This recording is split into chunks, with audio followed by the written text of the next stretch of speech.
Voilà. Donc on va faire un cours sur la paracha de la semaine, la paracha Shemot. Pour moi, il me semble, c'est la plus belle paracha. Pour moi, il me semble, hein, il y a beaucoup de belles parachas, mais celle-là en particulier, du fait que cette paracha, bizarrement, on pourrait dire que c'est la plus triste, parce que le peuple juif devient esclave. Parce que le peuple juif rentre en esclavage. Oui. Dans la Shemot, il y a un nouveau roi qui se lève, ou sinon on dit c'est le même roi mais qui change ses décrets, et il met le peuple juif petit à petit en esclavage. Donc on pourrait dire c'est triste, mais aussi dès qu'il y a la problématique et le fait que le peuple juif rentre en esclavage, il y a la solution, c'est-à-dire le libérateur qui naît. C'est la paracha où Moshe Rabbeinu, né. Bien sûr, il naît. Donc c'est pour ça que la naissance de Moshe, ça nous touche profondément. C'est lui qui va nous, c'est le Goël Arishon, le premier délivrateur, on dit comme ça, et le dernier. Donc voilà, pour moi, le fait que Moshe est né, et qu'on voit Moshe, voilà, ça c'est ce qui est le plus beau. Combien de temps il s'est passé entre la paracha Bereshit et la paracha Shemot? Je ne saurais pas le dire, c'est marqué, on peut dire un peu plus de 2000 ans. Parce qu'on dit qu'il y a 2000 ans de désordre, 2000 ans de Tohu, ça veut dire, 2000 ans après de Torah, et 2000 ans de délivrance. Et qu'à partir de Avraham Avinu, on rentre dans les 2000 ans de Torah. Donc c'est un peu plus de 2000 ans. Après, exactement, je ne sais pas, c'est marqué, il faut aller voir. Je ne sais pas dire. Ça a duré 2000 ans depuis la naissance de la création du monde. Depuis la création jusqu'à la venue d'Abraham. À partir d'Abraham, on rentre dans les 2000 ans de Torah. La création du monde, ça a été en l'an... L'an 0. L'an 0. Ouais. Donc, et après... Ça a compté jusqu'à 2000 ans. Et après, Abraham est apparu. Et vu qu'à partir de lui, on compte... Alors, peut-être pas à sa naissance, mais pendant la période de sa vie. Je crois qu'il s'est dévoilé à 3 ans. 3 ans, alors, je ne sais pas. Il faut voir les comptes, il faut voir comment c'est marqué. Je ne sais pas quand. Donc, Bereshit a duré 2000 ans, Bereshit. Non, plus, parce que Bereshit, il n'y a pas que Abraham. Après, il y a Abraham. Après, on peut calculer à peu près, parce qu'ils sont partis, tout le monde est... Il y a entre Abraham, la naissance... Ils étaient l'an 2000, alors? L'an 2000? L'an 2000. Il me semble, un peu plus même un peu plus que 2000, beaucoup plus, dans les 2300, 2400, 2500, je sais plus. Mais c'est marqué, hein, c'est quelque chose qu'il faut chercher, c'est pas difficile à chercher. Mais comme je sais pas, je vais pas dire quelque chose au hasard, dans le doute, on s'abstient. Depuis l'esclavage d'Égypte, oui. Il y a combien d'années là? Là maintenant? Oui, par rapport à aujourd'hui. Je sais pas. Vous allez me dire, j'aurais préparé. C'est intéressant de savoir. Je sais pas. Peut-être 3000 ans, 3500 ans, dans les 3000 ans, il me semble. Je sais pas. Mais sinon, on tape sur Internet. Sur Internet, on voit toutes les réponses en 2 secondes. Il faut juste taper. C'est rapide. Donc on reprend. Oui. Paracha Shemot. Alors, on sait très bien, on va redonner un enseignement général qu'on donne souvent. Le nom de la paracha, c'est pas un nom choisi au hasard. C'est le concentré de toute la paracha, et la paracha en elle-même, elle vient juste expliquer le nom qui est pris. Et donc quand on revient dans la dimension du premier livre de la Torah, s'appelle Bereshit, et donc automatiquement, si la paracha contient si le nom de la paracha contient toute la paracha, le nom du livre contient tout le livre. Bereshit, c'est quoi? Bet, Reshit, on décompose 2 commencements, et on dit que dès qu'on commence à compter jusqu'à 2, on peut compter jusqu'à l'infini. Ça représente une infinité de commencements. C'est l'âme telle qu'elle était dans sa source divine, dans le monde des âmes, dans le domaine spirituel. Elle pouvait se recommencer à l'infini, mettre tous les vêtements d'expression, être Dieu qui crée le monde, comme on l'a vu dans la paracha Bereshit, être Adam Arishon, être Rava, être toutes ces possibilités. Mais on voit que tout le Sefer Bereshit va dans un recommencement continu. C'est Avraham Avinu, Israël, Noah, tout ça, et ça recommence. Et on dit que l'âme, là-haut, dans sa source spirituelle, elle n'a pas de nom. Pourquoi elle n'a pas de nom? Parce que le nom, c'est une limitation. C'est-à-dire que si je note le nom d'une personne, je ne peux pas dire que j'ai toute la personne dans ce nom. Si je note, je ne sais pas, Moshe, on ne peut pas dire que Moshe il est dans ce nom simplement. Moshe, c'est un être en soi qui est infini. Vous voyez, il y a pas, tout Moshe n'est pas dans son nom, si on peut dire. Je donne un exemple au hasard, ou si je note n'importe quel nom, je ne peux pas dire que je tiens toute la personne, l'essence de la personne dans ce nom. Donc le nom, c'est la limitation, c'est une façon de limiter l'individu. C'est-à-dire que pourquoi j'explique ça? Parce que on rentre dans la paracha Shemot, mais on rentre dans le Sefer. Le livre entier s'appelle Shemot, les noms pluriels. Et bizarrement, on quitte le livre de Bereshit. La dernière paracha de Bereshit, c'est Vayechi. Vayechi, c'est une paracha où on est dans un état d'élévation comme il n'y a jamais eu. D'un individu qui est Adam Machan, on est devenu une famille, la famille du peuple juif. Et qu'est-ce qui s'est passé? C'est que Yosef, c'est lui qui dirige l'Égypte, il a fait toute la richesse de l'Égypte. C'est lui qui a... Pharaon, il gouvernait sur des provinces, des contrées, mais eux-mêmes, c'était des seigneurs. Et il n'avait pas il n'avait pas une vraie royauté profonde sur eux. Eux-mêmes, ils étaient importants. Et la force de Yosef, c'est d'avoir fait en sorte qu'ils sont tous vendus à Pharaon. C'est devenu les esclaves de Pharaon. Et il a fait à l'image de la royauté céleste, la royauté terrestre, et celle de Pharaon. Donc c'était vraiment, c'est lui qui dirigeait tout l'Égypte. Il lui avait tout remis dans les mains. Donc on parle du Yosef Hatzadik, le tzaddik de la génération, qui dirige le monde entier, parce que l'empire de l'Égypte, c'était l'empire du monde le plus important, la plus grande puissance du monde, et c'est Yosef qui la dirige, donc l'élu des enfants de Jacob, et il met ses frères dans les plus belles villes, dans les plus beaux pays Ramsès, dans les plus belles villes Goshen. Donc on est dans un niveau d'élévation pas possible. On a les plus beaux pays pour nous, c'est de notre famille, et c'est Yosef qui dirige tout, qui a la main sur tout. Et comment en une paracha, enfin, d'une source aussi élevée, on fait une chute aussi basse. C'est-à-dire qu'un nouveau roi se lève, il oublie Yosef et on devient esclave. Et esclave en train de fabriquer des pyramides, en train de travailler dès le lever du coq.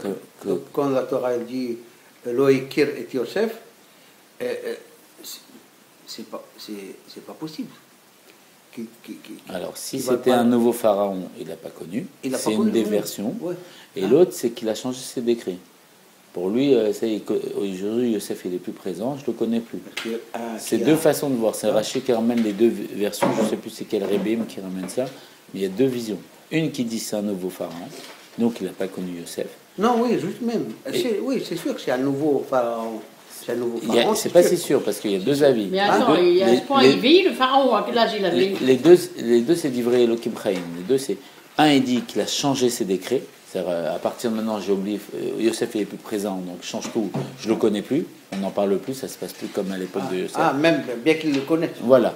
Ah, d'accord. Oui, mais il est vieux. Il est vieux. Non, ça c'est une façon d'expliquer. Non, une façon d'expliquer. C'est une façon d'expliquer. Et l'autre, c'est que c'est un nouveau, donc il n'a vraiment pas connu. Ouais. C'est les deux. Et les deux sont vrais, c'est deux façons de percevoir. Parce que quelqu'un qui a fait énormément de choses, on ne peut pas l'ignorer. Bien sûr, c'est vrai. Mais alors, apparemment, dans cette façon de voir, et c'est quelqu'un qui a refait le monde. Mais il a eu peur. Il Hein? a marqué qu'il voyait le peuple juif avait une bracha comme ça, il mettait les femmes 6 enfants au monde d'un coup, Ouais. et il a eu peur qu'ils renversent l'Égypte, qu'ils prennent la direction. Donc il a eu peur pour sa royauté, et il a voulu les maîtriser, les contrôler en les mettant dans la dimension d'esclaves. Maintenant, qu'est-ce qui se passe? Il faisait des pyramides. C'est quoi le sujet des pyramides? Comment on faisait? Il faisait des briques. Les briques, c'est quoi? On explique comme ça que pour réparer la faute, parce que c'est les mêmes âmes qui reviennent tout le temps, c'est les âmes qui étaient au début de la création, c'est-à-dire les âmes qui étaient comprises dans Adam Arishon, parce qu'Adam Arishon avait tous les âmes dedans de lui, et toutes les âmes après qui sont venues, quand on fait la tour de Babel, vous savez c'était quoi la tour de Babel? C'est qu'ils ont fait une tour pour se révolter contre Dieu. Une tour parce que comme il y a eu le déluge à l'époque de Noir, toutes les personnes sont mortes quand Dieu il a envoyé la pluie, à part Noir et ceux qui étaient dans l'arche avec lui. Eux, ils ont fait une tour pour justement, si Dieu il envoie encore le déluge, ils ne meurent pas parce qu'ils sont dans une tour, et justement, ils voulaient monter, jusqu'à s'en prendre à Dieu et s'attaquer à Dieu, ils n'avaient pas peur, et c'était ça l'idée. Et ça, c'était les âmes juifs. Le Harizal va nous dire que c'était les âmes juifs qui ont fait cette opération-là. D'accord? Et maintenant, qu'est-ce qui se passe? Que le Harizal et le Zohar vont nous dire des choses encore plus élevées, ils vont nous dire qu'en vérité, qu'est-ce qu'ils voulaient faire? Cette tour, en vérité, ce n'était pas une tour matérielle, dans le sens une tour de pierre. C'était une tour avec les lettres de la Torah, avec les secrets des lettres de la Torah qu'ils avaient retrouvés, parce que Dieu, dans les secrets des Otiad de l'Aleph Bet, ce que Avraham Avinu va noter dans le Sefer Yetzira, Sefer Yetzira, que dans ce livre-là, on sait que Yosef va faire la reproche à ses frères, pourquoi vous mangez d'un animal vivant. Le Harizal et les Zohar vont nous expliquer comment c'est possible. Ils mangent d'un animal vivant, c'est assourd mais la Torah. Et on sait que c'est interdit selon la Torah, et on sait que les enfants qu'Avram avait nous respectaient toute la Torah avant, il la faisait de façon spirituelle, et comment les enfants de Yaakov, qui appelaient tous des tzadikim, une couche parfaite, eux ils font quelque chose qui est assourd mais la Torah. Alors on nous explique que comme ils avaient reçu en héritage le livre d'Abraham Avinu qui était le Sefer Yetzira, avec ce livre, c'est le livre de la création, de la formation, ils pouvaient former une nouvelle matière, vous pouvez créer quelque chose de nouveau. Donc ils ont créé un animal, ils l'ont mangé, et ils avaient le droit, parce que comme c'est pas Dieu qui l'a créé, ça ne répondait pas aux règles de la Torah, parce que comment Dieu a créé le monde, il a regardé dans la Torah qui est comme un plan d'architecture du monde, et il a créé dedans. Donc dans ce plan d'architecture, un animal, on n'a pas le droit de le manger vivant, une partie de lui-même vivant, mais comme là ceux qui l'ont créé de façon indépendante, ils avaient le droit de le manger vivant. Mais Yosef est venu leur dire qu'il ne faut pas faire ça, il faut vivre avec le monde, et voilà, il ne faut pas vivre séparé du monde. C'était l'état d'esprit. Il faut rentrer dans le monde, et dans le monde, aller dans la direction et la volonté de Dieu, et s'habiller comme ça. C'est pas tout ce qu'on peut faire qu'on fait comme l'Admour Azaken, qu'une fois il était avec Rabbi Levi Israël de Batshov, et il y avait du monde, et Rabbi Levi Israël de Batshov, il a dit à l'Admour Azaken, viens, on traverse le mur. Et l'Admour Azaken a dit, c'est pas tout ce qu'on peut faire qu'on fait. C'est le but, si Dieu il a fait un mur, on va passer par la porte. C'est pas parce qu'on peut traverser les murs qu'on va traverser les murs. C'est l'état d'esprit. Ça, c'est Yosef qui a cet état d'esprit. Et ses frères qui sont des tzadikim, qui vivent séparés du monde, ils sont des bergers. Eux, ils n'allaient pas dans le monde. Ils se séparaient du monde et ils n'allaient pas rentrer. Et Yosef, on voit qu'il va diriger l'Égypte et tout ça. Et c'est même pour ça qu'ils n'ont pas eu de ça. Ils n'ont pas réussi à comprendre comment un tzadik qui pouvait être aussi élevé dans des choses aussi matérielles. Voilà. Donc, maintenant, pourquoi on expliquait ça ? On expliquait ça du fait que... Alors, ils avaient fait la tour de Babel, d'accord ? La tour de Babel, on dit que c'était une tour de nom. Le Zohar va nous expliquer qu'en vérité, ils voulaient obliger... il y a la Shrina sur terre. La Shrina, c'est le fait que Dieu réside avec nous. Ils avaient capturé la Shrina, nous dira le Zohar, les secrets de la Torah. Ils avaient capturé cette dimension de Dieu qui réside et qui peut résider dans l'exil. C'est ça qu'on dit que la Shrina, elle est en exil. Ils avaient capturé et ils obligeaient le niveau de Dieu qui s'épanche. C'est-à-dire que la Shrina est comparée à une Kala, une fiancée. Et le niveau de Dieu qui s'épanche vers sa fiancée, c'est le Khatan. Ils voulaient obliger le Khatan à donner l'influence, à donner la Shefa. Comme à Kumkum, on se sert d'un kumkum du café, eux voulaient se servir comme ça et prendre la Shefa de Dieu. Et le Zohar, les secrets de la Torah nous disaient qu'ils pouvaient. Parce que comme ils étaient Béardout, et que Dieu il a mis en place un système que quand on est Béardout, en union, il ne pouvait rien nous arriver, mais ils pouvaient. Et donc ils ont fait une tour de nom pour se révolter contre Dieu. Et à cette image-là, pour réparer ce fait-là, ils devaient faire en Égypte les pyramides. C'est la réparation de ce qu'on avait fait. Maintenant, c'est quoi ? Comment on fait une brique ? Le Harizal nous explique qu'on prend de l'eau. L'eau, c'est quoi ? Ça représente la Torah, le spirituel. En Maïm et la Torah. Ça représente, c'est Maïm, c'est Gamatria Tzadik. Ça représente le Tzadik, donc l'âme divine. Et il prenait de la terre, Ahafar. Ahafar, on nous dit que c'est les mêmes lettres que Pharaon. Ça représente le matériel, ça représente le corps, la limite. D'accord ? Et qu'est-ce qu'on fait ? On les réunit les deux et avec du feu. Le feu, c'est quoi ? C'est le fait de vouloir faire la volonté de Dieu. Et comme Dieu, il a appelé Nosafarim, celui qui mélange les contraires, le fait qu'on veut faire la volonté, Dieu il fait en sorte que deux choses séparées s'unifient. Et donc, à ce moment-là, ça devient une brique. On nous explique qu'en vérité, Maïm Afar, Maïm c'est l'eau, la terre et Esh, quand on calcule, vous savez, la valeur numérique, les trois, ça fait Shemot. La valeur numérique, ça fait la valeur numérique des noms. Ils étaient en vérité, la pyramide, c'était quoi ? Qu'est-ce qu'ils faisaient ? Ils étaient en train de faire la réparation de la tour de nom qu'ils avaient fait contre Dieu. Mais là, ils étaient en train de faire une tour de nom, donc la pyramide, pour Dieu. C'est quoi la pyramide ? C'est quoi le dessin d'une pyramide ? Ça part de la pluralité, ça part de deux endroits séparés, opposés, d'accord ? À droite, à gauche, ça représente le bête, le fait qu'on est deux, on est séparés avec Dieu. Et ça va vers l'unification, ça va vers l'unité. On dit que tout ce qui est en bas, qui est divisé, en vérité, ça vient tout du Echad. Et c'est même le sujet de la Magen David, de David Ameller. David Ameller, il dit que si on lève les yeux ou les mains vers Dieu, mais automatiquement Dieu il se comporte mida keneged mida comme nous on se comporte, il nous prend dans les bras. Donc quand il y a ce dessin, moi je mets mes mains vers Dieu pour attraper Dieu. David, il avait la Magen David, parce qu'on dit le bouclier de la Magen David, le roi David. C'est de lui vient la Magen David. Il y a plein de secrets sur la Magen David, je ne les connais pas tous. De lui c'est la monnaie. Mais un des enseignements, c'est que quand on lève les mains vers Dieu, ça fait ce dessin, ça fait un triangle comme ça. Ben Dieu il fait pareil, et donc ça fait le triangle. Vous voyez? Et donc, c'était ça. Le sujet de la pyramide, c'était de lever ses mains vers Dieu, c'est-à-dire reconnaître que Dieu, il est un, c'est lui qui dirige tout. Et à cette image, il a mis ses mains vers nous, c'est quoi? Il nous a envoyé son libérateur qui dévoile sur terre le un, le fait que Dieu, il est un. Il n'est pas séparé. C'est pour ça que Moshe, ça s'écrit Mem Shin E, et à l'envers, ça s'écrit E Shin Mem. Comment ça se lit? Moshe, ça s'écrit Mem Shin. À l'envers, Eshin Mem. Si je vois dans un miroir, c'est Eshin Mem. Comment ça se prononce? Hachem. Hachem. Moshe à l'envers, c'est Hachem. Hachem, c'est pourquoi le Hachem? Hachem, traduction littérale, le nom. Le nom au singulier va libérer Shemot, les noms au pluriel.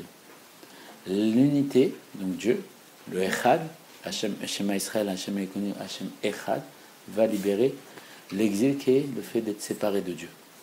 Shemot, les noms au pluriel. Et donc quand ils ont fait cette tour de briques, qui était une tour de lettres, en vérité, de la l'alphabet, qu'est-ce qu'ils ont fait? Ils étaient en train de fabriquer, comme on dit, Dieu le dit, la Torah c'est mes noms.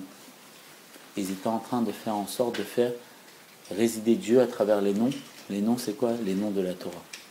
C'est ça les pyramides en vérité. Ils étaient en train de fabriquer la Torah qui allait faire résider Dieu. C'est pour ça que on dit plus loin dans les parachutes, Vasul et Migdash, vous allez faire un temps pour moi, Sharatim Betocham et Jorisdé. Et Jorisdé quoi? Et les sages disent, pas dans le temple, mais dans le Betocham à l'intérieur d'eux, c'est quoi? À l'intérieur de chaque cœur de juif. Oui. Parce que chacun on a notre Torah. C'est pour ça que quand on sort de la Mida, on dit Ose Shalom Ibroma, fais la paix dans tes hauteurs. Mais donne-moi ma part dans ma Torah. Pourquoi ma part dans ma Torah? Parce que chacun on a une Torah individuelle. Ah bon? Oui, bien sûr. On a notre Torah. C'est-à-dire? On a notre façon. Il y a marqué que la Torah, je vais expliquer, il y a marqué que la Torah, quand elle a été donnée à Moshe Rabbeinu, elle a été donnée dans un bloc. C'est-à-dire qu'il n'y avait pas de découpage de lettres. C'est tous les lettres collées. Donc c'était impossible à lire, c'est tous les lettres collées. On pouvait lire comme on voulait. Mais Moshe a opéré le découpage. Il a fait en sorte qu'à Bereshit, il a coupé. Bara, il a coupé. Elohim, il a coupé, il a fait ce découpage-là. Au commencement, Dieu a créé, et c'est lui qui a découpé. Comment découper, toutes les façons de lire, la voix, tout ça, les otiotes, les lettres, c'est lui qui a fait. Là, c'est Moshe qui l'a fait. Mais nous, on a aussi notre découpage personnel. C'est-à-dire, quand Mashiach viendra, on dévoilera notre Torah. Elle sera dans un bloc, et nous, on la découpera, et on donnera notre façon de lire la Torah. Et c'est ça qu'on appelle aussi Torah Chadasha, la nouvelle Torah. Parce qu'on va dévoiler chacun un chidouche, une nouveauté, c'est notre Torah à nous. Par le Moshe qu'au-dedans de nous, le niveau, l'âme divine qu'au-dedans de nous, le Mashiach qu'au-dedans de nous. Et dans une autre façon de voir, on peut lire, au lieu de lire Bereshit, on peut lire Berosh Yitbareh. Si je coupe différemment la Torah, par la tête, il se recrée. Avec sa tête, il se recrée. Donc on voit qu'il y a plusieurs découpages. Donc chaque juif, il était en train de faire sa propre Torah et faire en sorte que Dieu réside à l'intérieur de lui. C'était ça l'idée, c'était un matin de Torah, avant matin de Torah, dans une façon de voir. Pourquoi? Parce que matin de Torah, c'était quoi? Il y avait un décret qui empêchait que le spirituel et le matériel s'unifiaient. Le spirituel restait spirituel et le matériel restait matériel. Et donc, dans cette façon de voir, quand ils faisaient ça, ils étaient en train de faire en sorte de devenir des kélis, des réceptacles, pour recevoir l'âme divine. Parce que l'âme divine, à la base, on pouvait la recevoir. Comme il y a plusieurs personnes, il y a marqué qu'Abraham et Sarah, ils ont fait des guérim, mais après, ils sont partis. Ils ont reçu l'âme divine, ils ont reçu le spirituel, et à un moment, dès qu'ils sont mal comportés, l'âme divine est partie. Alors que le chidouche, la nouveauté de Matan Torah, c'est que Dieu nous a choisis, le fait qu'il nous a choisis, il a fait en sorte que l'âme divine est unifiée avec le corps. Que même quelqu'un qui va devenir un curé ou quoi que ce soit, il est juif, parce qu'il y a l'âme divine dans lui, il ne peut pas. C'est un état. On est ou on n'est pas. Et donc, eux, ils étaient en train de fabriquer le fait d'être un réceptacle pour devenir, pour être choisi par Dieu, que le corps soit choisi, pour que ce L'âme soit un divine, corps c'est le bon- ou que l'âme divine réside de façon L'âme divine, éternelle. c'est le bon penchant, ou ça n'a rien à voir. L'âme divine, c'est le bon penchant, bien sûr. C'est ça. Et l'âme animale, c'est le mauvais penchant. Mauvais penchant. Et c'est pour ça qu'ils ont fabriqué une Torah, parce que l'âme divine ne réside qu'à travers la Torah. Oui, parce que les noms de l'âme divine, c'est la Torah. Oui, ils étaient en train de fabriquer leur Torah pour recevoir leur âme. Parce qu'on dit que l'âme, elle n'a pas de nom, et il n'y a que quand elle s'habille dans un corps matériel qu'elle a un nom. C'est même pour ça que on explique que le corps, comme j'ai un corps matériel, il y a le corps de l'âme. Le corps de l'âme, c'est le prénom. Et c'est appelé son Égypte, sa limite. Pourquoi? C'est pour ça que le prénom, c'est important. Bien Il faut sûr. avoir un nom juif. Bien sûr. Et c'est Pas ton nom juif, toi. Mais non, Nom juif? hébraïque. Ouais. Mais non. Oui, tu le connais. T'as pas d'autre nom? Meir Ben Ménard. Oui. Et- Fini. Non. Toi, c'est. Mais Nana. Nathalie. Oui. C'est un nom juif, finalement? je sais pas. C'est le nom de la mère de mon père. Je me souviens. Bon. On n'interrompt pas, s'il vous plaît. Oui. Ça suffit. Et donc, ce qui se Ah passe, oui, mais après, on n'est plus dans le. ce qui se passe, c'est que l'âme divine, comme c'est une partie de Dieu, et le Baal Shem Tov dira que dans une partie de Dieu, on ne peut pas dire qu'il y a moins de Dieu, il y a tout Dieu dedans. Une partie de Dieu, elle n'a pas de nom parce que Dieu, il n'est pas limité. Dieu, il n'est pas limité. Dieu, il est infini. D'accord? Et en réalité, quand la partie de Dieu, elle s'habille dans un nom, elle se limite à travers une seule expression. C'est-à-dire que quand elle va s'habiller dans un prénom avec 3 lettres, par exemple, je ne sais pas, Léa, elle ne pourra plus devenir Adam Arishon, elle ne pourra plus devenir Chava. Elle a mis un vêtement. C'est comme quelqu'un, il a mis une blouse de médecin, ben il est médecin. Donc tout le monde croit que c'est un médecin. Elle ne peut plus changer Dieu, il a collé un vêtement. Ça, c'est son prénom. Et donc ça s'appelle l'Égypte aussi, parce que l'Égypte, c'est les mêmes lettres que Mitzarim, la limite. Ça s'appelle limiter l'âme divine qui est infinie et qui peut devenir toute chose et l'enfermer dans une seule expression. Et donc, qu'est-ce qui se passe? On sait que Dieu il a donné la Torah et les mitzvot. Mitzvot, le Baal Shem Tov va nous enseigner que ça vient du terme savta, un lien. La mitzvah, c'est faire un lien avec Dieu. Donc quand on fait une mitzvah, en vérité, il y a plusieurs dimensions dans la mitzvah. Il y a la mitzvah dans la dimension de l'action brute, naasé, la dimension enfantine. C'est-à-dire, je mets les tefilines, j'ai réalisé la mitzvah, on ne peut pas dire que je n'ai pas fait la mitzvah.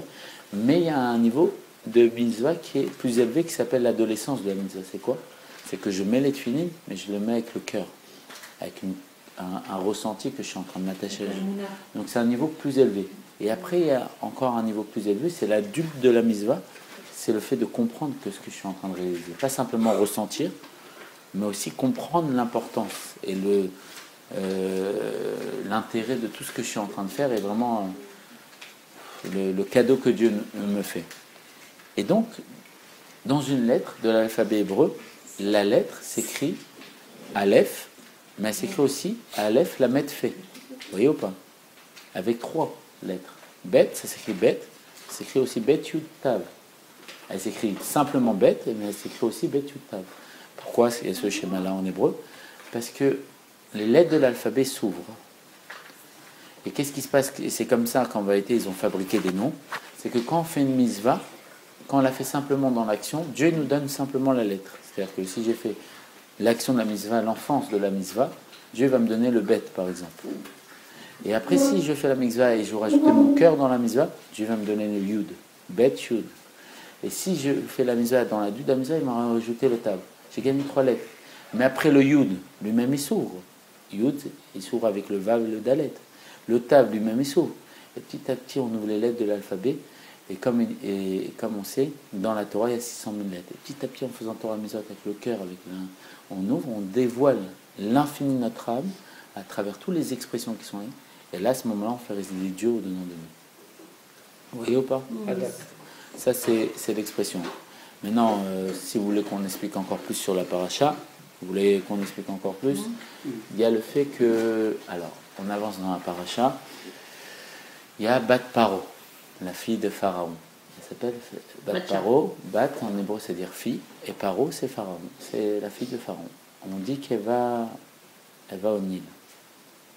Elle va au Nil, et là-bas, elle va voir, comme on sait très bien que par le fait que les filles qui faisaient accoucher, qui sont Myriam et Yocheved, la femme d'Amram, Et Myriam, bon, il y a beaucoup de secrets, j'ai oublié. Il paraît qu'elle allait pour se convertir, au trempe mikvé. Exactement, elle faisait son mikvé.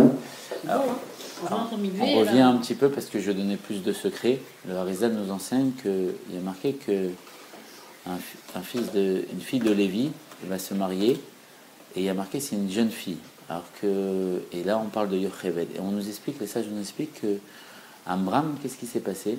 Comme il y a eu le décret, parce que celle qui mettait les sages-femmes qui accouchaient les filles d'Israël, c'était Yocheved la mère et Myriam la fille. Pharaon leur avait dit qu'il faut tous les mâles les jeter dans l'eau parce que les astrologues avaient vu que le libérateur serait né et ils ne savaient pas s'il allait être dans la maison de Pharaon, dans la maison des Égyptiens. Oui, il y a tout marqué dans les astres. Mais le peuple juif est au-dessus des astres. Il y avait marqué dans les astres, par exemple, qu'Abraham ne devait pas avoir d'enfant. Et il a dit à Dieu, regarde, je ne dois pas avoir d'enfant. Et Dieu lui a dit, laisse les astres, en mazal d'Israël. Il n'y a pas de mazal pour Israël parce qu'il est au-dessus du mazal, parce que le mazal d'Israël c'est en, c'est le haïn, c'est Dieu lui-même qui peut tout redéfinir. Et il a fait quoi? Il a pris le yud de Sarai, qui s'appelait Sarai, et il a brisé le yud et il a donné un et à Sarah et un et à Avram. Il a changé leur mazal en changeant leur prénom. C'est pour ça que quelqu'un, quand il est malade, nous on rajoute un prénom qui est Chaim pour changer son mazal, pour créer au-dedans de lui un nouveau kazan. C'est ce qu'on explique, c'est qu'on ouvre. C'est ce qu'on a expliqué pour sortir d'Égypte. Égypte, ça vient du terme limite.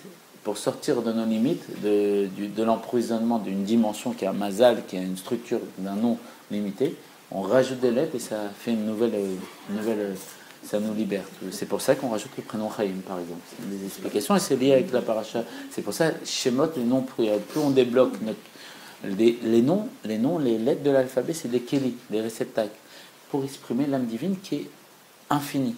Et donc, plus on donne des réceptacles, plus elle devient infinie, plus elle dévoile, plus elle se libère. En vérité, Dieu, il ne peut pas mourir, Dieu n'est pas...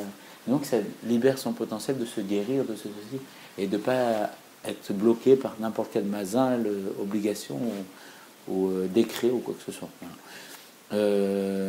On revient, qu'est-ce qu'on expliquait? Oui, il y a marqué que à ce moment-là, Pharaon, il a fait ça. Alors, Amram, qui était le chef de la génération, l'élu, le père de Moshe, il a dit que si Pharaon il a fait ça, il allait faire en sorte que les maris et les femmes n'allaient plus aller ensemble. Pourquoi? Parce que si on allait mettre des enfants au monde, le problème c'est qu'ils allaient être tués par Pharaon. Donc c'est autant ne pas mettre parce que c'est ramener des âmes et des enfants pour qu'ils se fassent tuer. Et là à ce moment-là, Myriam, sa fille, qui était toute jeune, elle a dit toi t'es pire que Pharaon. Ouais. À son père. Elle a dit quoi? Moi je suis pire que Pharaon. Elle dit parce que Pharaon il tue les garçons et toi tu tues les filles et les garçons. Ouais. Et de là il avait divorcé déjà avec sa femme. Il a dit tu as raison. Il a fait tchouva et il s'est remarié avec sa femme et il y a eu un miracle. Sa femme elle avait 130 ans, voilà, ça me revient l'âge. Elle 130 ans, il y a marqué Bat comme une jeune fille, elle était comme une jeune fille. Elle avait retrouvé sa jeunesse. Pourquoi? Le Harizal nous dit que ça vient du fait que il y a marqué que quand Adam Arishon il a fait la faute, il a fait tchouva dans les eaux de Guéron, des eaux d'un migvé comme ça qui s'appelle Guéron, il était en train de faire tchouva pendant 130 ans. Et après 130 ans, il a eu le petit-fils de Caïn, je ne sais plus comment, Caïn Touval, je ne sais plus comment il s'appelle, celui qui a tué Caïn Tavoul ou Touval, je ne sais plus comment il s'appelle. Il porte le même nom que Caïn, il l'avait tué par accident. Et je ne sais plus Caïn Touval ou je ne sais plus quel nom, j'ai oublié, mais lui, c'est lui qui a tué Caïn parce que Caïn il avait tué son frère Abel, c'est lui qui l'a tué. Et après ses femmes, comme il a tué son grand-père ou arrière-grand-père, je ne sais plus, et qu'il a tué son fils aussi sans faire exprès, ses femmes ne voulaient plus aller avec lui, l'en voulaient, et après elles lui ont dit, il est parti se plaindre à Adam Arishon. Adam il leur a dit aux femmes, il faut retourner avec votre mari. Il n'a pas fait exprès. Et là, à ce moment-là, les femmes, ils ont répondu à Adam, mais toi aussi, ta femme, elle n'a pas fait exprès, et toi, tu t'es séparé d'elle. Retourne avec ta femme. Il est reparti. Et c'est quoi ça? C'est après les 130 ans qu'il a passé dans les eaux du Guéron, là-bas pour faire tchouva. Et à cette image-là, comme au bout de 130 ans, il s'est réuni avec sa femme Chava, et de là va naître un enfant de Gdusha qui s'appelle Shet. D'accord? peut-être on va donner un autre enseignement. Le Harizal il nous dit que dans Moshe Rabbeinu, il y a les noms de tous ces Gilgulim, ces réincarnations. Il y a le E de Moshe Rabbeinu, c'est Evel. Evel, c'était Moshe Rabbeinu, le premier fils d'Adam Arishon qui a été tué par son frère Caïn. Le Shin de Moshe Rabbeinu, c'est Shet, l'enfant qui est né après les 130 ans de Tchouva d'Adam Arishon dans les eaux de Giron. C'est Shet, c'était Moshe Rabbeinu. Et Shem aussi, le fils de Noir aussi, celui qui transmettait la Torah à Abraham, à Jacob et à Israël. Lui aussi c'était Moshe Rabbeinu. Et il y a Moshe, le même de Moshe. Et donc, au bout de 130 ans, qu'est-ce qui se passe? Adam il retourne avec Rava, et à cette image-là, automatiquement, Yochevet, elle retourne avec son mari Amram et ils mettent au monde, à l'image de Shet qui a été mis au monde, qui était Moshe Rabbeinu dans notre vie, avec Adam Arishon et Chava, avec Moshe qui revenait, ils mettent au monde Moshe Rabbeinu. Et la lumière s'emplit la maison s'emplit de lumière. Il est né au bout de 6 mois et 1 jour. Il est né avec la Brit Mila, comme Yosef Hatzadik. Et comme les Égyptiens comptaient le compte, ils ont compté jusqu'à 9 mois. Et elle a gardé 3 mois avec elle, dans Yochevet, et au bout de 3 mois, elle a dû se séparer. Qu'est-ce qu'elle a fait? Elle l'a mis dans un berceau. Et voilà, elle a fait en sorte qu'il ne soit pas accommodé par les mauvaises odeurs. Et ils l'ont mis sur le berceau, et à l'image parce que Noir et Moshe sont très liés. Le Zohar nous dit que Moshe Rabbeinu, c'est la réincarnation du corps de Noir. Et à l'image de l'arche qui volait au-dessus des eaux dans le déluge, le berceau de Moshe est au-dessus des eaux dans le Nil, à cette image-là. Et qu'est-ce qui se passe? On nous explique qu'au début du Sefer Bereshit, Verouar Elokim, Bereshit bara, on va redire le premier verset, Bereshit bara Elokim et Hashamayim v'atares. Au commencement, Dieu créa le ciel et la terre. Va'ares tohu vabou, la terre était désordre et désolation. Verouar Elokim est le souffle de Dieu, Mechachefes sapneamayim, survolé au-dessus des eaux. C'est quoi ça? Les sages nous disent, Verouar Elokim, c'est Mashiach. Et qu'est-ce qui se passe? On voit que justement, qui vole au-dessus des eaux et qui est le berceau? Goël Arishon, le premier libérateur dernier. Moshe Rabbeinu, c'est ce berceau qu'on fait référence au début de la première paracha. Roi Elohim, c'est Moshe Rabbeinu. Il est au-dessus de l'eau, c'est quoi l'eau? On sait très bien, l'eau c'est la Torah. Moshe Rabbeinu est au-dessus de la Torah. Il est dans un berceau au-dessus de la Torah. Parce que c'est lui qui donne la Torah tout à chacun. C'est ce roi Elohim, c'est le Mashiach qui va venir nous libérer, qui va libérer le premier libérateur, le peuple juif dans l'exil de l'Égypte, et le dernier libérateur qui va nous libérer de cet exil, les attachés Mekaro. Amen. Et Batcha, Bat Paro, elle ne s'appelle pas encore Batcha, parce qu'elle n'a pas fait Tchouva, elle n'a pas fait le Mikvé. Justement, elle allait, bizarrement, dans le moment où c'était le plus dangereux de devenir juif, dans un moment où Pharaon l'avait mis un décret, il avait mis le peuple juif en esclavage, et qu'il avait condamné tous les enfants, pas que juifs, parce que même les Égyptiens étaient jetés par le Nil, parce qu'ils ne savaient pas s'il était égyptien ou juif, parce que comme il allait être élevé par Pharaon et grandir dans la maison de Pharaon, il avait décrété que tous les garçons devaient mourir. À ce moment-là, sa fille, elle a un réveil, elle a un éveil de son âme, et elle va pour se convertir au peuple juif. Et c'est pour ça qu'elle va au Nil, elle va faire son mikvé. Et quand elle va là-bas avec ses servantes, qu'est-ce qui se passe? À ce moment-là, elle va pour faire le mikvé. Et quand elle fait le mikvé, qu'est-ce qui se passe quand une femme fait un mikvé et qu'elle va se convertir au peuple juif? C'est une nouvelle naissance. Et elle reçoit quoi? Elle reçoit son âme juif. Vous savez ou pas comment ça se passe? Quand une femme, parce qu'on pose une question, le Rézal nous dit, comment c'est possible qu'une femme un guerre, même pas la question d'une femme qui se convertit, d'où provient son âme juif? Alors, c'est un secret important qu'on peut mettre en place. Ce qui se passe, il y a un enseignement qui dit Israël, le peuple juif s'entraîne les uns les autres, sans savoir. Des fois, on a des circonstances, des épreuves très douloureuses, où émotionnellement, on ne peut plus supporter l'épreuve. Intellectuellement, émotionnellement, ou même de façon physique. On a besoin de dormir, se reposer, on n'a pas la force. Alors Dieu, comme un père aimant, d'accord, à plusieurs niveaux d'âme, il va prendre, il y a le niveau de l'âme de l'action, il y a le niveau de l'âme des sentiments. Donc l'âme s'exprime par le cœur, et le niveau de l'âme de l'intellect qui s'exprime par l'intellect. qu'est-ce qu'il fait Dieu? Quand le niveau d'émotion est trop fort, qu'on n'arrive pas à le supporter, Dieu ne donne pas d'épreuves sans qu'on ait les forces. Alors il enlève ce niveau d'émotion qui n'arrive pas, il le met chez quelqu'un d'autre qui arrive à le réparer, qui a plus de force. Et il me donne un autre niveau de quelqu'un qui est inférieur à moi, que moi je peux réparer. Et en vérité, sans faire esprit, on s'aide les uns les autres sans le savoir. C'est pour ça que des fois, on voit des personnes, on les aime, on ne sait pas pourquoi on vient de les voir, parce que c'est quelqu'un qui en vérité qui a réparé mon niveau. Et ça, on ne le sait pas encore, c'est des choses cachées. Quand Mashiach viendra, on le saura.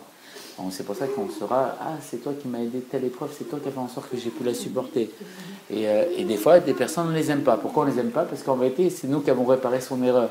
Et on a souffert, on a été dans l'épreuve et tout ça.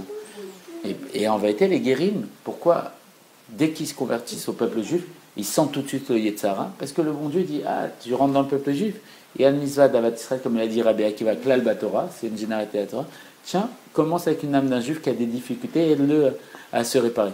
Donc tout de suite, il ressent la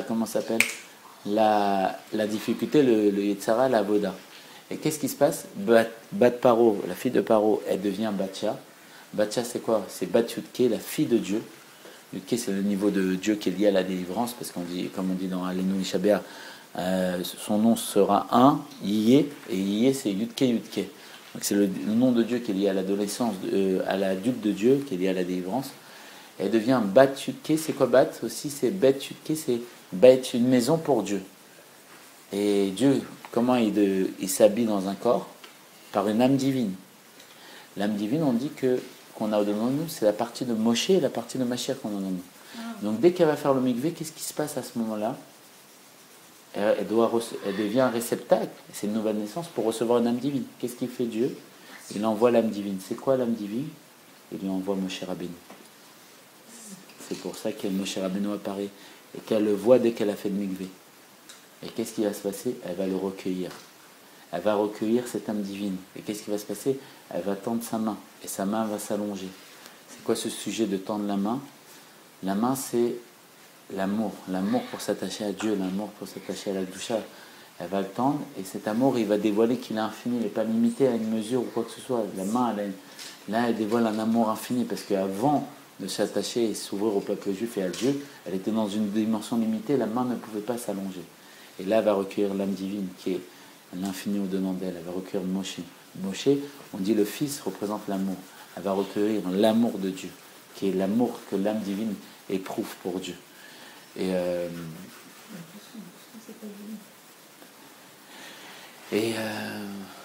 Voilà, donc là, on a expliqué tout ça. Qu'est-ce qui va se passer? Moshe, bien sûr, il ne va pas vouloir prendre le lait des Égyptiennes, avec ses plusieurs Égyptiennes, parce que il était destiné à parler avec la Shrina, à parler avec Dieu. Donc il va refuser tout le monde. Et la sœur de Bathia, apparemment, elle a une sœur, c'est ce que j'ai vu dans le Chumash. Elle va lui dire, elle prend une femme des Hébreux, et elle va prendre Yocheved, et Yocheved va l'allaiter, il me semble, pendant 3 mois, c'est ce que j'ai lu. Et les 3 mois qui manquaient. Et après, Moshe va grandir. Et à un moment, il va aller voir le peuple juif. Il va ressentir la douleur du peuple juif. Et il va voir un Égyptien. Cet Égyptien, il frappait sévèrement un juif. Pourquoi? Il avait fait quelque chose d'horrible, d'abominable. Il avait fait en sorte, il avait eu les yeux devant la Shulamite, c'était sa femme, ce juif. Il avait eu les yeux sur elle, et qu'est-ce qu'il a fait? Il a levé son mari pendant la nuit, et lui il est parti à sa place, et après il a remis son mari, et son mari s'était rendu compte qu'en vérité de ce qu'il avait fait, et comme il s'était rendu compte, il en voulait, il le fouettait à mort comme ça, et Moshe il a vu ça, et qu'est-ce qui s'est passé? Il a attrapé cet Égyptien, il a regardé à gauche, à droite, on nous dit, il a regardé toutes ses vies passées, et toutes ses vies futures, pour voir s'il n'y avait pas une âme juive devant lui. Et il a utilisé un nom de Dieu, il l'a tué. Et après, qu'est-ce qui s'est passé plus loin? Il a vu Datam et Aviram, 2 personnes qui vont vraiment bien l'embêter pendant toute la période du désert, qui sont en train de parler, et il y en a un, je ne sais plus si c'est Datam ou Aviram, qui lève la main sur l'autre, et Moshe lui dit, dis rachat, tu as un rachat, ça c'est lever la main sur un juif et lui faire une prière, c'est pas lui, c'est un impie, c'est quelqu'un qui se comporte pas bien. Tu veux me tuer comme tu as tué le... Et il lui dit, quoi, tu vas me tuer comme tu as tué les Égyptiens? Et à ce moment-là, il a eu peur. Pourquoi? Il a eu peur que ça vienne aux oreilles de Pharaon. parce qu'il s'est dit quoi, la chose s'est su, la chose, peut-être Pharaon est au courant. Et le rabbi va nous dire quelque chose de très beau sur ça. Il va nous dire que comme il a eu peur que ça soit aux oreilles de Pharaon, c'est arrivé aux oreilles de Pharaon. Mais s'il n'avait pas eu peur, ça ne serait pas arrivé aux oreilles de Pharaon. C'est une grande leçon, ça veut dire qu'il ne faut pas avoir peur des choses, parce que le fait d'avoir peur des choses, on attire aussi des choses. Bon, après, c'est selon les possibilités. On parle de Moshe Rabbeinu, on parle du niveau de Moshe. Mais bon, il nous dit, il n'y a que le rabbi qui peut dire ça sur Moshe Rabbeinu. On n'y arrive pas, moi j'arrive pas, là. Très bien. Et après, il va quitter l'Égypte, il va partir, et il va aller là-bas, il va encore devant un puits, à l'image de ses pères, à l'image de Yaakov qui va rencontrer Rachel devant un puits, il va rencontrer sa future femme, Tsipora. Et il va les aider, et il va se marier avec elle, et il était parti de l'Égypte à 40 ans, et il va rester là-bas, il me semble, c'est à Midian, avec Yitro, son beau-père qui avait fait c'était un Baal Avodah Zarah, il avait fait tous les dieux, et à la fin il avait compris que voilà, c'était pas ça. Il a été viré d'Égypte parce que justement il remettait en cause tout. Il va aller là-bas, il va vivre 40 ans là-bas, et à un moment il va être appelé. C'est là qu'il voit le buisson ardent, dans ce parachat. Il va être appelé. Pourquoi il va être appelé? Le rabbi nous dit quelque chose de somptueux, il nous dit comme ça. Pourquoi Dieu il a choisi Moshe Rabbeinu? Parce qu'il s'occupait d'un troupeau, et qu'il y a une brebis qui s'est égarée, qui est partie, et qu'il est parti la chercher. Le rabbi va nous dire comme ça, il va nous expliquer la chose encore plus élevée, plus profondément. Il va nous dire que il était en train d'abreuver les brebis. C'est quoi le fait d'abreuver? Moshe Rabbeinu, le Tzadik Olam, le libérateur, il donne la Torah, il donne l'eau. À chaque juif, il donne une Torah adaptée à chaque juif. Et quand une brebis elle s'égare, c'est que la Torah que Moshe y donnait, elle était tellement élevée. C'était une Torah, la Torah la plus élevée, la Torah d'Atsilut, de la proximité avec Dieu, une Torah qui nous rend proche de Dieu. Et la brebis, elle était trop élevée, cette Torah. Donc elle part dans les mondes de la séparation. Et qu'est-ce qu'il fait Moshe Rabbeinu? Elle descend dans les mondes de la séparation, dans une dimension intellectuelle, émotionnelle et d'action. Il descend avec elle, et il la récupère et lui donne la Torah qui est adaptée pour elle. Et pour ça, Dieu l'a choisi, ce que le dira le rabbi. Mais qu'est-ce qui se passe? Après, il voit le buisson ardent l'appelle.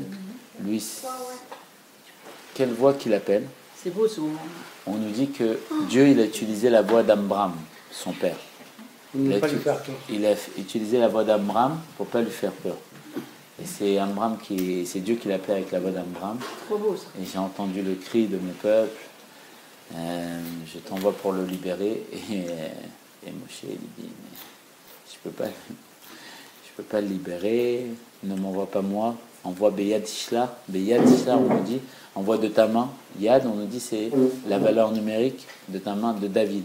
Envoie de la maison de David. Pourquoi? À quoi ça sert que tu m'envoies moi pour les sortir de l'Égypte, l'exil de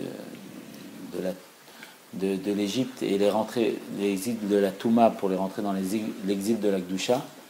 Au moins on voit alors vraiment le vrai libérateur. À quoi ça sert de sortir d'un exil pour les rentrer dans un autre? On voit Béatissa, on voit de la maison de David, on voit le Mashiach, on voit le dernier libérateur. Pas besoin qu'il y ait un premier, un dernier, on voit le dernier, direct. C'est ce qu'il a dit Moshe Rabbeinu. Et Dieu veut que ça passe par lui. Et Dieu lui dit, bien sûr, tu vas leur dire que je suis avec eux et je suis avec eux. C'est quoi ça? C'est que je suis avec eux dans cet exil et je suis avec eux dans l'autre exil. Et Moshe lui dit, non, je ne peux pas leur dire ça, que je vais les sortir d'un exil pour les rentrer dans un autre, il n'y a pas d'intérêt.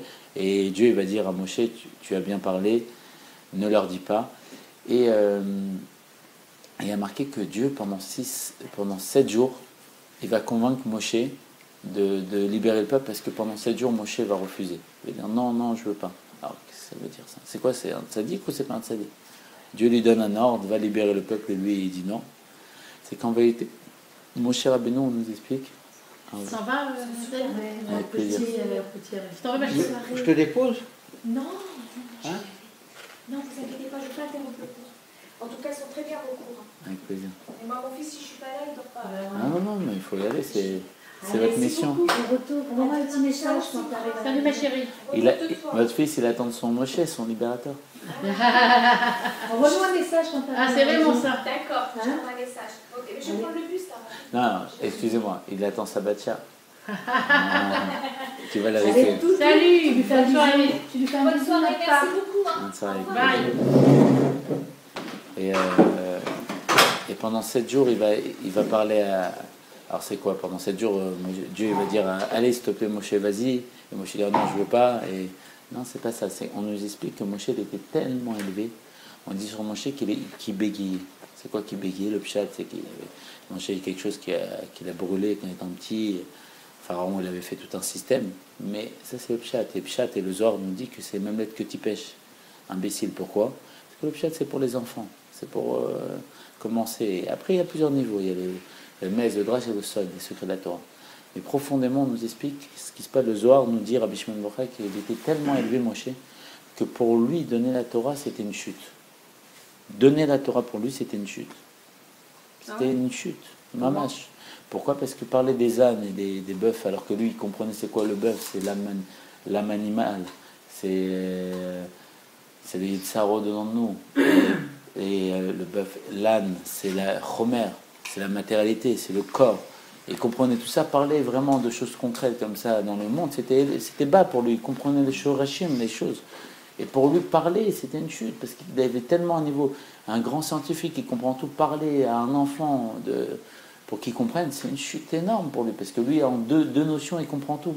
Et parler pendant des heures pour expliquer, c'est très très dur pour lui. Alors Moshe, il pouvait pas. Il pouvait pas libérer le peuple. Il dit, je peux pas, j'ai pas de niveau. Alors qu'est-ce qu'il fait Dieu pendant 7 jours? Il descend le niveau de Moshe, il le descend. C'est une âme intellectuelle, il le descend dans les sentiments. Jusqu'à le rendre apte à pouvoir parler avec le peuple juif. Et même avec ça, il n'a pas réussi. Ça doit être combien de temps? 7 jours. 7 jours. Quoi? Je croyais que c'était une journée, moi. 7 jours. 7 jours, il a parlé avec Et Hachem. le Baal Shem Tov, c'est encore plus, c'est 7 ans. 7 ans, il n'a pas voulu se dévoiler, le Baal Shem Tov. Et qu'est-ce qui s'est passé?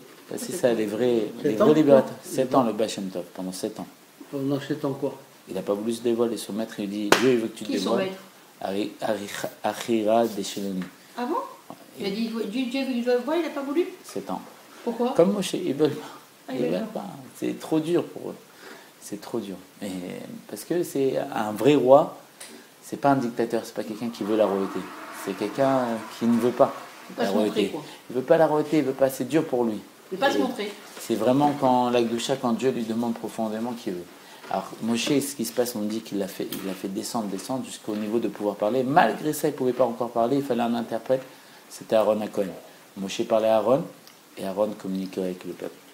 Et là, après, il a décidé d'y aller. Il est parti, il a dit le code que Yosef il avait donné pour qu'on le reconnaisse. Il y avait une fille qui avait vécu longtemps, la fille d'Acher, et qu'elle a reconnu que le code qu'il avait donné était vrai. Et voilà, il annonce qu'il va venir les libérer. Ça tombe aux oreilles de Pharaon, quoi. Il parle de libération, donc c'est qu'ils ont du temps, ils travaillent pas assez, et il va rendre encore l'esclavage encore plus dur. Et ils vont critiquer Moshe, et ils vont dire Moshe, à cause de toi, tu es venu, tu parles de libération, et on s'ouvre encore plus. Et là, on rentre dans l'autre paracha, Vaïra. J'ai apparu à Abraham, Israël et Jacob. Et là, c'est Moshe. On n'a jamais vu ça dans toute la Torah. Moshe vient de faire une réflexion à Dieu. Pourquoi tu fais souffrir ce peuple? Pourquoi tu fais souffrir ce peuple? Alors qu'Abraham, Israël et Jacob, et Dieu va lui répondre. J'ai apparu à Abraham, Israël et Jacob. J'ai demandé à Abraham de sacrifier son fils. Il ne m'a pas dit. Alors que je lui ai donné un seul fils, c'était son héritier. Je lui ai dit que tout. Et toi, tu viens et tu rouspètes. Il dit, et en fait, c'est ça, Moshe. Celui qui plaide la cause du peuple juif. Celui qui ressent la douleur. Celui qui fait en sorte que quand Dieu veut nous effacer, parce qu'on a fait du tort, il arrive à convaincre Dieu de ne pas nous effacer. Et c'est ça, c'est le libérateur. C'est vraiment celui qui a l'image de Dieu. Et que Bezrat Hashem, ça apporte toutes les bénédictions à toutes les personnes qui sont présentes, matériellement, spirituellement. Voilà, on a vécu la première libération, et on a un parachat de la première libération, la naissance du libérateur, que Dieu fasse en sorte que le dernier libérateur vienne nous libérer de tous les exils Amen. Voilà, de façon définitive pour On qu'on en a soit besoin, dans là, un parce que là, on bien sent absolu. l'atmosphère pesante. Voilà. Pesante. Et qu'on dise tous au Rabbi Yechri Adonai Morenu Rabbeinu Mer Moshe Rabbeinu. Amen.